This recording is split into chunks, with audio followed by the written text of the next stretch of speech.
Greetings, my friends.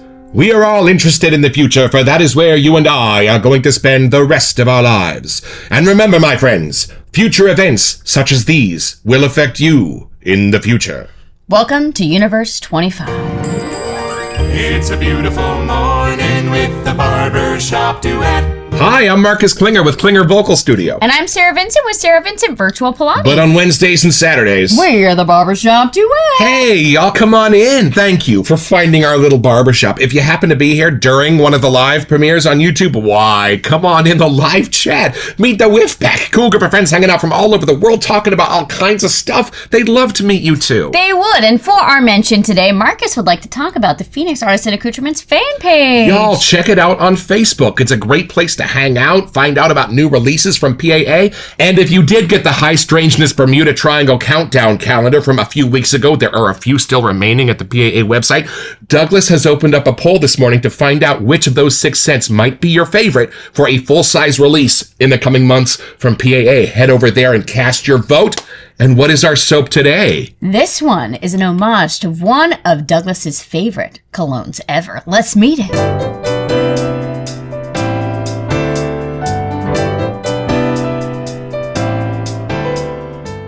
All right, y'all, from the upcoming sales page at Phoenix Artisan Accoutrements, Universe 25, an homage to Eau de Beau by L'Octane and Provence, pronounced Eau de Beau. You're welcome. If you wandered into my shave den, you'd probably overlook it completely. Surrounded by rows of Phoenix shaving aftershave colognes, it doesn't call attention to itself. That's never been its style. Yet year after year, bottle after bottle, it has remained exactly where I instinctively reach for it, on the top shelf, close enough that I never have to think about where it is. I've often wondered how a fragrance that isn't mine managed to earn permanent residence among all the others that are. I've emptied more bottles of Eau de Beau than I'd care to admit, and every time I wear it, I discover something I could have sworn wasn't there the last time. Some quiet whisper beneath the incense, a different conversation between the cedar and vanilla, a subtle shift in the way the cypress seems to rise from the composition. Just when I think I've finally figured it out, the fragrance reminds me that I haven't. Not completely. Yet. Truthfully, this wasn't supposed to become a Phoenix homage. There are certain compositions you leave alone because they've already found their place in the world. But curiosity has a habit of settling into your thoughts like water finding a crack in stone. It doesn't arrive all at once. It returns in quiet moments while cleaning brushes, packing orders, hiking with Huxley and Cube, or driving home at dusk. You tell yourself you're only thinking about it because you admire the craftsmanship. But eventually, another question arises, and this one is harder to dismiss. What exactly is it that keeps pulling me back? Not what does it smell like? That's easy enough to answer.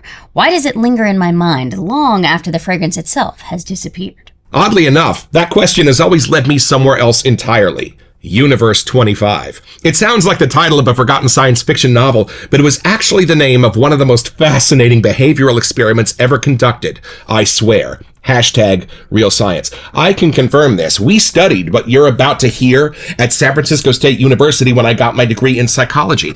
In the late 1960s, researcher John B. Calhoun created what appeared to be paradise for a colony of mice. There was unlimited food, fresh water, perfect shelter, ideal temperatures, the complete protection from predators. Every obstacle to survival had been removed. It was, by every measurable standard, a perfect world. It wasn't. There was a lesson in this somewhere, but you need to find it. For a time, the colony flourished. Then, slowly, inexplicably, everything began to unravel. Social bonds deteriorated. Strange behaviors emerged. Mothers abandoned their young. Healthy animals withdrew into isolation. Others became irrationally aggressive. The colony ultimately collapsed, not because it lacked resources, but because something essential had quietly disappeared. Decades later, people are still debating what Universe 25 actually proved. But that wasn't what captivated me. What stayed with me was a simpler idea. Environments matter. The worlds we inhabit shape us in ways we rarely notice until much later, or it's too late. Creating a fragrance isn't all that different. Every fragrance is its own carefully constructed world. Every raw material changes the landscape. Every accord nudges the imagination towards someplace else. The finest fragrances don't simply smell pleasant. They invite you to step into a setting, a memory, or a story, and remain there for a little while. That's where Universe 25 and Eau de Beau unexpectedly collided in my mind. Long before I learned the history behind it, Eau de Beau had already built a world I wanted to revisit. It never presented itself as a collection of notes. It suggested weathered stone, warmed by the afternoon sun, dark cypress standing watch over ancient walls, ribbons of incense drifting through quiet chapels, and distant hills disappearing into the provincial haze. Later, I discovered that wasn't my imagination running wild. The fragrance was inspired by the legendary fortress of Le Beau de Provence, where the Knights of Le Beau adopted the cypress tree as their symbol of courage and endurance. Suddenly, everything made sense. The fragrance had been telling that story all along. Universe 25 is my tribute to one of the finest fragrances I've ever worn, but it's also a celebration of something larger. The idea that perfumery is, at its heart, an act of world building. We don't fall in love with arrangements of bergamot, cedar, or vanilla. We fall in love with the places they create inside us. Over time, those imagined places become attached to real ones. A favorite jacket, a quiet evening, a winding road, someone we loved, a version of ourselves we'd almost forgotten. Y'all, if you saw our last PAA episode where we talked about the Proust effect, we talk about that on this show all the time. And one of the other things I learned getting my degree in psychology, thank you, Dr. Spencer, was how linked our sense of scent is to our brain and our memory center. It's an amazing connection, unlike any of our other senses. All right, back to our regularly scheduled program. Perhaps that's why certain fragrances remain with us for decades. They aren't trapped inside the bottle. They've quietly taken up residence somewhere else. Seriously, you're going to fall in love with this accord.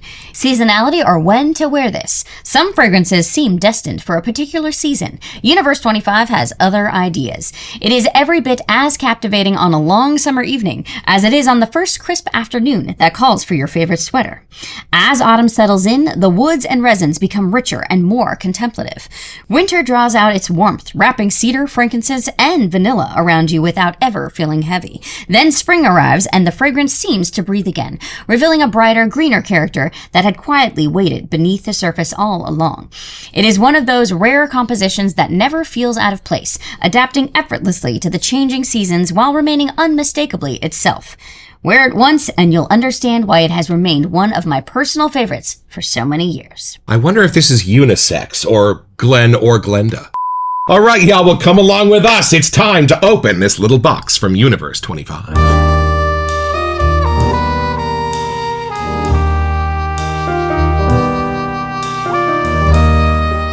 And a very special thank you to Douglas, Fran, Huxley, and theCUBE for sending this out to our little barbershop for free to review. I have not seen the label yet. We're about to get our first peek of it. Here is the aftershave, and there is our holo label.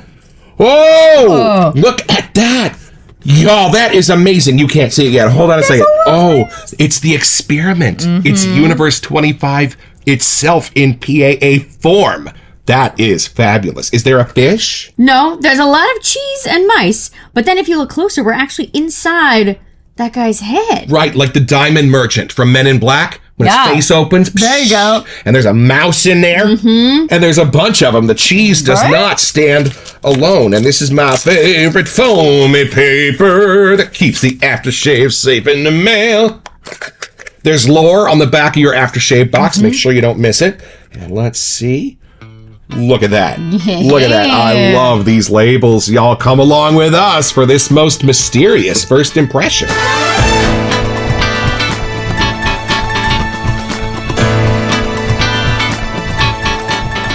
Well, seeing as how he's one of my favorite perfumers in the wet shaving world, I'm excited to dive my nose into a scent that Douglas wears all the time and see where this is going to take us today. I remember seeing incense on the scent note. Oh, and this almost looks a little incensey there. There might be a healthy dose of vanilla in there. There was a mention of vanilla. Ah, there we go. All right, here we go. Taking it in. Off we go. Universe 25. That was fast. Oh, I love this. I already love this. Hold on, I am getting flashes of obsession for men, the most deeply rooted scent from my childhood, but it goes way beyond that. Beyond the stars. The incense is already beautiful and prominent. Okay, hold on. Let me really take this in. I get excited sometimes. Yeah, right? Okay, this is my kind of dark, y'all. This is the kind of scent I absolutely adore. Okay, hold on. Oh, vanilla-y, woody, and incensey, and in a perfect balance. This is not the kind of thing where you're going to be wanting to pull out scent notes, because the personality that it presents is so perfect in its composition, which we really rarely see. I thought I would run into that kind of thing a lot more in the scent world, but I don't. This is doing something extraordinary. Okay, hold on. Oh, the vanilla and incense meet me first, like a vanilla mist through an incensey smoke, and then dives down into some deeper, richer spices. It's almost like a reinvention of what a tobacco could be, but I don't get a tobacco-y sense in this. These are the shoulders that Stronger With You leather and those kind of things were built upon. Oh, almost something prunish and raisiny as my nose descends, kind of like you find in Tom Ford's Tobacco and Oud. Okay. Kind of a thing. The cypress hits you right in the middle of your descension, and that beautiful sense of a white wood gives this sort of a clean soapiness in the middle, which makes all of those rugged spices ultimately safe and crowd-pleasing, and yet they all have these dark, rich tendrils that reach out from that center. This is like as clean or as dirty as you want it to be, much like an Ed Wood movie. Am I right? And you know, out of 30 or 35 different incense-inspired soaps in our 800 soap collection, the incense in this might be the very closest to that midnight mass Roman Catholic on the West Coast incense that I was just going to ask you this. love Okay. so much, just because it's so tied into me with that sense of nostalgia and those beautiful Christmas services where I remember that haze of smoke in the air, again adding an air of mystery to things. You mentioned earlier you weren't sure if it was going to be masculine or feminine, but from the way you're describing it, I'm kind of leaning masculine-ish. Well, you know what's funny? I wouldn't really assign this to a gender, like a Glenn or Glenda kind of thing. It's more like a personality. This would absolutely be at home on sort of an Indiana Jones type of gentleman. But y'all, there are some Laura Croft females who would rock this, and you are one of them. I bet this is going to burrow a deep place in your I'm intrigued. heart as well. Something resinous and boozy, kind of at the bottom is where your nose lands. There's a heat to the landing pad on this. Very warm, very rich, and there aren't enough O's in smooth to describe this. Wow. So it does not smell like the cheese or mice on the label. Sounds like we're good. No, I think the name alone is where the similarities stop between this and that little experiment. There are pictures of that experiment No online. Way. Oh, yes. Well, I think there is something deeply embedded in all animals that if life gets too perfect, it means there's something you're missing. You know what I mean? Incensey and smoky, dark, rich, and black that then settles on something a little leatherish, too, down at the very bottom. Oh, y'all, this would go so beautifully with a fedora and a leather jacket. I can't even see straight. You might need a cool whip. The sales page was really hinting at the fact that you could wear this all year. And as you're explaining this, I kind of can see why, because it just has a lot of little bits of different things. I will be wearing this all year. Because you know how sometimes I say this soap has two ways in? Right. Like the tobacco way or the oud way? This is different. This has like 8 different doors. Oh. And whichever one you open is going to bring you into a different part of this scent. And 4 of them are labeled winter, fall, summer, and spring. And there's some at the very, very center of this that makes my nose go, it might be an oud, but there is something so mysterious in this. And that actually might be a little bit of a link back to the mice. No cheese, but something almost hay-like at the very, very deep, darkest middle of this scent. I'm so excited for you to smell this. All right, take it in. I have no idea where this is going to take me. Oh, man. What season will I get? Oh, I don't know. You're going to get a Wow, you're right. This is way darker than I was expecting. Oh, man. I'm excited to see which door you're going to take. Me too. Scent.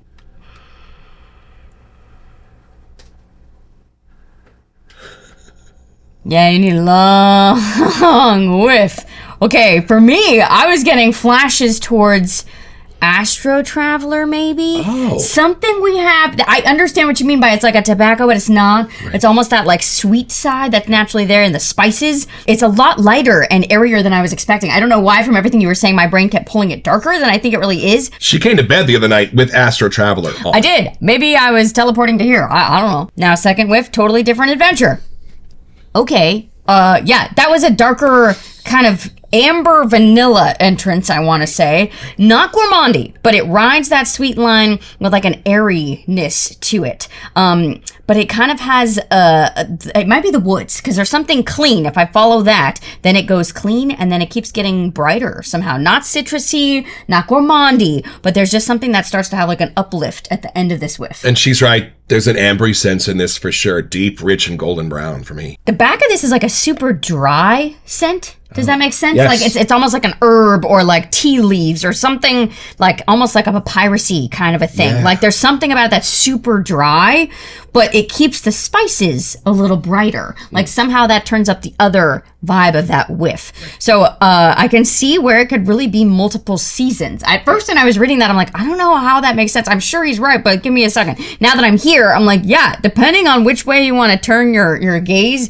there's a whole lot of things happening in between the parts that we're even finding. There's like a few different spices that I feel like Chai Light Zone kind of grazed the very edge of. Right. That has something about the airiness and the spices in here. Like it just has a vertical lift for me that I'm getting. So I don't know why, but we're both leaning towards fall. Maybe because it's summer here. We want to escape to fall already. We want spooky season. And hints of gourmand without being at all gourmand. Yeah, not the normal ones. That's why I was like a tea leaf or something. Like things that are natural, but it's not something that's like super sweet gourmandy thing. You hit the nail on the head with a sense of chai in there. Absolutely. I am having the spin the tub adventure here. Yes. I don't know why, but I get what you're saying. Like there are multiple ways in on this, or it's like when my nose finds one portion, then when I follow that back in the second whiff, nope, that gets me to the next step. Like it almost just builds, like the moving staircase in Harry Potter. I feel like there's that. Like you just gotta hop on wherever it takes you. My brain kind of gets an Escher painting now that you said that. I don't know why, but I cannot find the incense part for me. Really? And I thought that was gonna be the easiest place, and I think now I'm getting kind of like an oudi kind of a thing, like it does have a little bit of that, but because it's next to the other brighter, fun spices, it kind of morphs like as soon as you think you find it. Like it goes more in like a light brown, airy, ambery thing. But then if I think I find the oud, then I'm like I get more of like a soil kind of a note, like an outdoorsy kind of a thing. This smells like Criswell and Vampira and Bela Lugosi and Ed Wood combined. Put on that Johnny Depp movie and wear this, you will be in heaven. I really do get like a secret passageway in a palace or something, like something that hasn't seen the daylight. It's not dirty, it's just like a hidden time capsule. I think my main whiff as I go back is the easiest for me to find the amber, but almost like an amber hue of a whiskey or something, or like whatever that color is. It doesn't go boozy, but it has that coloring to it, and that's where the spices kick in for me. There's something that speaks to my soul in both Phoenix Lights and Astro Traveler. And I don't know how, but every time I go in there, I cannot pick between one or the other, which one's the right one. And both of those little aspects are somehow in this. It's like reading your favorite author's favorite book. And you can kind of see where he drew some of his style and inspiration from. Before we keep talking for 8 years, I think it's time we should check the sales page. And let's look at these set notes and build your lather. All right, back to the sales page at Phoenix Artisan Accoutrements. Oh, interesting. It opens with bergamot. I get no citrus from this at all. What are you getting? Okay, so the way that I get citrus in Phoenix Lights, that it's not really there. It's like it's so bright you go past it. That's what I'm getting here. And then cardamom. This is starting to make sense. Beautiful, there's the spicy, rich, gray, perfect in coffee if you talk to Douglas. And then up against pink pepper. Now, it's not the effervescent pink pepper that occasionally tickles my nose. It's a much deeper scent of pepper. Almost like when I grind pepper into a hot pan before I start cooking. Something and I happened get that to it. Aromatic, deep, dark, peppery sense. That's what's going on in this. And it's keeping it clean. Where easily some of those spices sometimes can just like go on a runaway path. It kind of keeps them a little more contained. And then middle notes. You did say cinnamon because you are so smart. But I didn't get the full vibe. I don't see the bark. It's almost like the Perfumer's Apprentice this one that we have, that it's kind of like a almost like a leathery texture of cinnamon. Right. Very rugged, very outside of the tree before it goes through a grinder or onto a pie or anything like that. But y'all, deep, dark, and rich is this cinnamon. And then balanced out by something bright, white, and clean, cypress, even almost soapy for me in this balance. Oh, I love how those are playing against each other. I was not expecting this next one. I wasn't either. Every time I read this, I always like it, and I don't know what's in there. Like it's a secret weapon. We have juniper, my friends. I would never have gotten a juniper sense out of this, y'all. It's not even giving me that sense of fresh air that usually juniper does. And then the deepest, richest, darkest cedar on the bottom notes that you could possibly imagine. It's not the cedar from your number 2 pencil. Again, it's like a cedar tree when I'm out camping, an ancient one. And same putting that next to frankincense. There's something about those two together that's adding like this timelessness vibe for me. Like you don't know what era, what time zone you're in, and that's kind of the fun of it. And there's your incense. Y'all, very churchy for me. Oh. Yeah, you were not expecting that at all. Oak moss. Who would have thought that I would have found my arch nemesis in probably my favorite Phoenix scent of the last year? But there it is. But this is a testament to what I occasionally say about oak moss. If it's used right, like the anchovies in my mother's spaghetti sauce, you don't recognize it as oak moss because it's doing very different things. And it's one of the strangest perfuming ingredients because it breaks apart as you compound it into two very different sort of faces. And it's up to the perfumer to decide which one he's going to really include in his formula. And then as the send-off, vanilla. But a rich, deep, spicy one. I feel like I'm cutting open the vanilla bean and those little dark seeds are popping out. I think that's what saved you, is it's right next to oak moss. Because at first, I almost was going to say, I don't know if I get anything green in here. But I did get more like the herbs and the spices, so I couldn't say no. But that's kind of where it's at. And let's have a grown-up conversation. I am shocked that there is no leather, oud, or tobacco in this, because all of these other scent notes are combining to create such a sense of that oudish, leather, tobacco-y goodness that I am such a fan of. I'm not sure how they're doing it. It's a magic. This I don't know. is no time to ask questions like that. I'm curious if this is going to change in the lather at all. Oh, I hope not. I hope not. Let's not put our foot through a Van Gogh. I think this is just as perfect as you can get. Definitely vanilla. Look how that's oxidized on the surface of the soap. And many in the perfuming world claim that oxidized vanilla smells even better than vanilla before the oxygen has hit it. This is her beautiful abalone KUN bowl from the KUN workshop. This is the smaller size. And what a better choice for Universe 25 than her Solar Flare brush from PAA. Beautifully soft, but with a nice backbone to it. All right, let's see what happens. Sometimes when the water hits it, it really comes to life almost immediately. Oh, it is. It is. All right, Sarah's just going to go to town on this. This is probably going to be a little bit longer of an episode, so we're going to do something unique here. We're going to build you an Insta lather. And here it is, y'all. The lather man cometh. Falling out of the bowl. And I bring you glad tidings of great joy. The intensity on this is solid. I'd say a 4 or a 4.5. I'm getting it across the room. And I know we never talk about lather here at the Barbershop Duet, but would you take a look at what's going on over here? It's like that story from Catch Me If You Can of the two mice. You know, and this is something you will only find on the Barbershop Duet. This is the I Am Incensed. We have on 3, 1, 2. Okay, let's see in the lather here. Here we go. Oh, it's even better. The vanilla's coming out a little more. The ambery sweetness is being a little bit more present. I didn't think this could get any better.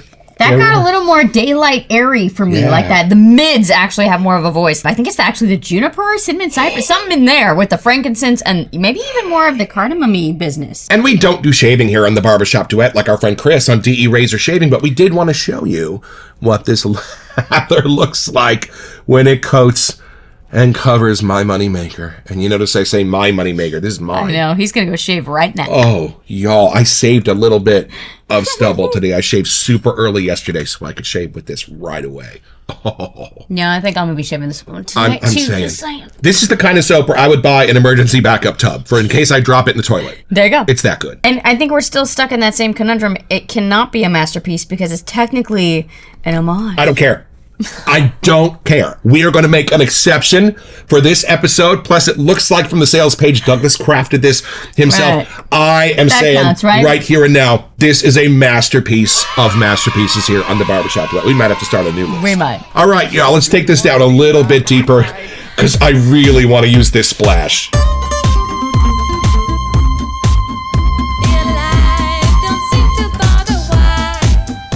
All right, y'all, and we have the seal, not the plug, this time of year. All right, easy. Here Come we on, go. okay? A little something there, and a little. He's not even gonna wipe the edge. A He's lot too excited. of something here. Okay, here we go. Taking it in. Oh, the cypress. Is that what it Oh, is? the lights, the brights, the amber. Oh, and then it darkens. Oh, I can't wait to take this out on a walk and smell it Yeah. outside. Too bad we walked early this morning. We can walk again. I can see why Douglas loves this on a hike. Yeah. Because everything out in nature would just complement this. The leaves and the bark on the trees, even the soil under your feet would be a beautiful companion for this scent. It's interesting. There's stuff from like the tops, the mids, the bottoms that are all cross, like combining to create different kinds of whiffs, like the cardamom followed to the cypress. It's a whole thing. And I'll give you one. There's a sense of barber powder Yes. in this for me. I would agree. It's It got probably super more on clean. you. Right. Beautiful. Like almost a baby powder sense in the very middle if you look for it. Yep. It's a gentle send off. I really thought the way it was kind of like gathering and creating more of a whiff that it was going to get more powerful, but it's kind of like a secret send off, a little whoosh. So it's pretty simple, y'all. Just be one of the most iconic and terrible filmmakers of all time. So bad that you're excellent. Edward D. Wood Jr. And you're going to have this idea in your mind for a movie. Plan 9 from Outer Space. Now, that's not going to be its original name, but that's for neither here nor there. You're going to assemble some of your friends. Vampira, Criswell, Tor Johnson, the Swedish wrestler, and who could forget Bela Lugosi in one of his final on-screen performances. Put them all together and do only one take of everything, and you are going to get your own.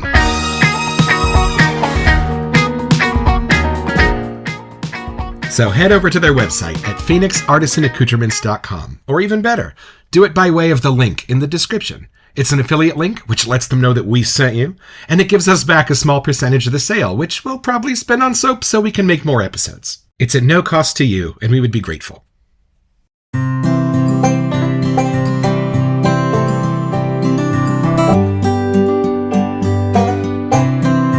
Well, I've had my shave, y'all, with Universe 25, and I think this is my favorite PAA scent of the last year. Deep and rich, clean and bright, vanilla and spice, incense and something oudish to my nose at the very bottom. For me, it doesn't get any better. Hey, Douglas, Fran, and Huxley, thank you so much for taking this absolutely gorgeous scent and putting it in one of my top favorite bases in the entire wet shaving world. You are looking at one happy man, and we will be back soon.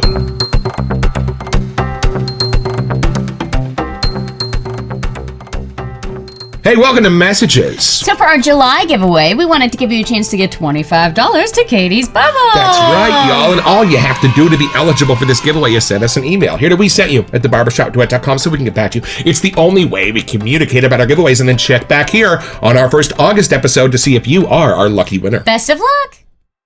You really never know what is going to end up on our masterpiece list. I don't know if it's what we're feeling that day or just what's striking that. We tend to be more of the adventurous, gourmandy kind of people, Right. or the least stereotypical kind of sense. So I love that this one just screams a choose your own adventure thing for me. Like, I really feel like it's going to depend on the day when I put this on. It might even change as the day's going. It sounds like there's a lot in here to keep experimenting with each time we use this. Right. So I have a feeling there will definitely be some more things added to our den shortly. And I love that this scent is going to connect with new memories for me. I haven't assigned it to memories yet. I'm just experiencing it for the first time.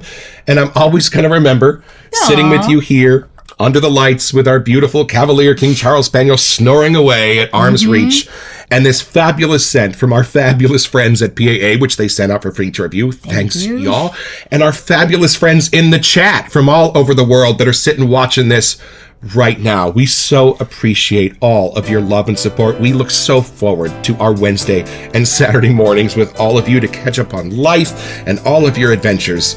You really do give our lives great meaning, and we so appreciate all of you. I can't believe today is actually our 3-year anniversary of the show, so it's very fitting that we are still doing this and having just as much fun. Don't forget your next appointment with the Barbershop Duet. You will smell better just watching this.